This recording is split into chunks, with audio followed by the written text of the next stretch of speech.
জামায়াত সাধারণত কখনো ফুল দিতে আসে না শহীদ মিনার, এবার আপনারা কি মনে করে আইলেন? এবার রাষ্ট্রীয় আচার হিসাবে এটা আমার দায়িত্ব, বিরোধী দলীয় নেতা হিসেবে এখানে আসতে হবে আমার সঙ্গীদেরকে নিয়ে, তাই আমি এসেছি। জাতির অধিকার প্রতিষ্ঠার জন্য লড়াই করে জীবন দিয়েছেন তাদের সবাইকে আমরা স্মরণ করি। শেষ পর্যন্ত আমাদের উসমান হাদিকেও আমরা স্মরণ করি।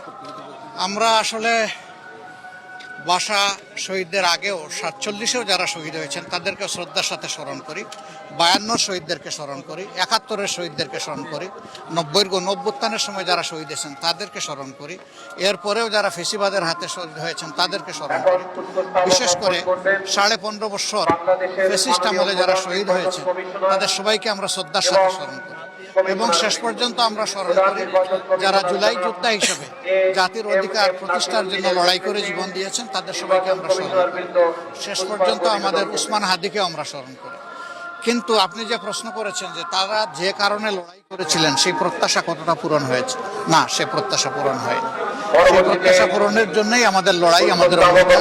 আমরা এই লড়াই অব্যাহত রাখবো। জাতির মুক্তি না আসা পর্যন্ত ফেসিবাদ মুক্ত, দুর্নীতি মুক্ত, সন্ত্রাস মুক্ত, চাঁদাবাজ মুক্ত দেশ গঠন না হওয়া পর্যন্ত একটা মানবিক দেশ গঠনের জন্য আমাদের লড়াই অব্যাহত থাকবে এবং কোনো অপকর্মের সাথে আমরা আপোষ করব না।